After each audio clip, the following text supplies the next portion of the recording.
আচ্ছা, অনেকদিন পর আমি এমন একটা কাজ করব যেটা কিন্তু আমার অনেক বছর আগেই করা ছেড়ে দিয়েছি, মানে এখন আর তেমন করে করা হয় না। আর এদিকে তো আমার কাকি ঘর মুছছিল, আর আমি কাকিকে দেখে একটু হাসছিলাম, কারণ রিল লাইফ আর রিয়েল লাইফের মধ্যে কিন্তু ভীষণ তফাৎ। রিল লাইফে মানুষকে দেখতে একরকম হয়, আর রিয়েল লাইফে কিন্তু আমরা প্রচুর কাজ করি, সেসব তো আর শেয়ার করা হয় না তেমন করে।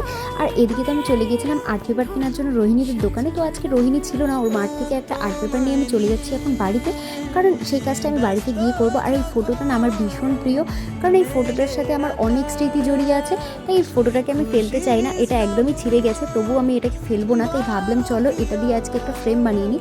যেহেতু আমার এই ঠাকুরের ফটোটা ভীষণই বড়, মানে প্রায় আর্ট পেপারের সমান সমান, তাই একটু কষ্ট হচ্ছিল। তো কী আর করবো, চলো ছোটোবেলায় এই কাজগুলো ভীষণ করেছি, তাই কষ্টে মষ্টে সেই ফটোটাকে আমি ফ্রেম বানিয়ে নিলাম স্টার সাইড দিয়ে। আর এটা করতে আমার অনেকটাই সময় লেগেছিল। তারপরে দেখো ফ্রেম বানানোর পরে কিন্তু এটা কেমন লাগছে অবশ্যই কমেন্টে জানিয়েছি। দেখা হচ্ছে অন্য ভিডিওতে।